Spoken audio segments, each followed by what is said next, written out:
To Shanghai in China now, where we can get more from Shaun Rein. He's the founder and managing director of the China Market Research Group, which is a market intelligence firm focused on China. Shaun, welcome. So Beijing says this needs to be resolved through dialogue and through negotiation, that Maduro should be released, but that is clearly not going to happen, and China knows that. So how will the administration there be looking to shape Venezuelan relations, given it is the biggest buyer of Venezuelan oil?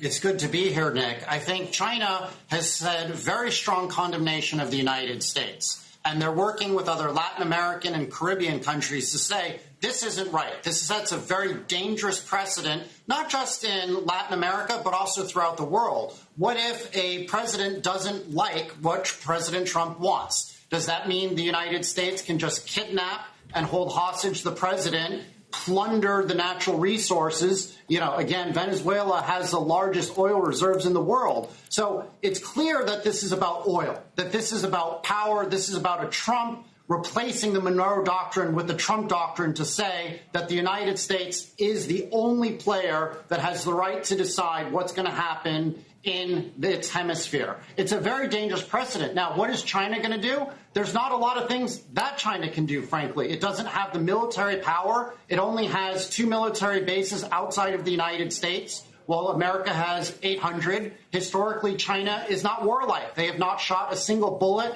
outside of its borders in the last 40 years. So I think, frankly, at the end of the day, China is just going to make proclamations criticizing the United States' actions, but they're not going to push back with military action, and they're probably not going to push back with economic sanctions. So, frankly, China is just going to have to sit and wait and try to build a coalition to criticize Trump in these actions, because this sets very dangerous precedent. Right. Well, it will have to move diplomatically at some point, presumably, because if a more, let's say, a more US-friendly government materializes out of this whole business in Venezuela, China will need to recalibrate, right? It will have to recalibrate, and you're already starting to see that in Latin America over the last couple months since Trump came to power. Relations with Trinidad have gotten a lot colder. Relations with Mexico have gotten a lot colder. So China was really building a bulwark into Latin America over the last 4 years, with a lot of Latin American leaders saying, we don't like Biden, we didn't like Trump 1.0, we want to move closer to China's orbit. But what you've seen in the last 6 months, Nick, is Trump has made big stands in Latin America, with Panama, with Mexico, with Trinidad, all criticizing their close relations with China. So all of these countries are now nervous about whether or not their leaders are going to be held hostage and kidnapped the way Maduro was. I've been speaking with a lot of political leaders the last 24 hours, and they're worried that they might be next if they go against the United States. Because, again, China, I don't think, has the military power to really, or the desire to push back against the United States right now, Nick.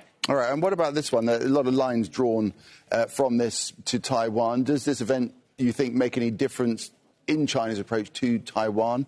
People are saying China perhaps might be emboldened, having observed the US nipping in and decapitating Venezuela's leadership without any questions asked. Yeah, I mean, maybe there was a deal. I don't think there was, that the United States could take Venezuela, China could take Taiwan and the semiconductor sector there. But I'm not particularly worried about aggressive military action from China into Taiwan. I think China clearly wants to reunify, but they want to do it peacefully. And they're going to bide their time. You know, they're building very close relations with the Kuomintang, or the KMT, which is the opposition party. And they're going to bide their time and wait, because there's a likelihood that the KMT will win the next presidential elections. China historically does not want to be warlike and use military power. And so I don't think that there's a grand bargain or a grand deal where, you know, Putin can take Ukraine, Xi can take Taiwan, Trump can take Venezuela. I think this was just about America flexing its muscles and once again wanting access to oil. Again, why, if it's all about narco-terrorism, if it's all about cocaine, why did the United States under Trump pardon the former president of Honduras, who was found guilty of narco-terrorism and narco-trafficking into the United States? This, frankly, from the Chinese side, is all about oil and power, Nick. And finally, Shaun, briefly, if you would, on this issue of the spheres of influence that you alluded to there, and that the Monroe Doctrine that you mentioned, or Donroe, as Trump would have it, he's taking care of his own backyard by doing this, capturing Maduro in Venezuela. Might that mean more of a U.S. withdrawal from Pacific affairs and support of the likes of Japan and the Philippines?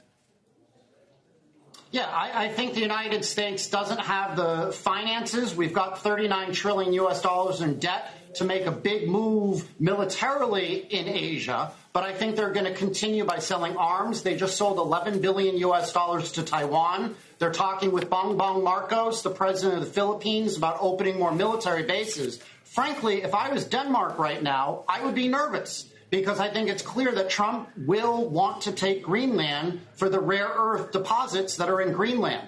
So I think, they're going to make a deal of sorts with Xi. There's still going to be tension, but I think the biggest tension is going to be in Latin America, Greenland, and in Europe, frankly. I'd be nervous if I was a Danish politician, and extremely nervous if I was in Mexico, Trinidad, Colombia right now, if you were not a vassal of Trump.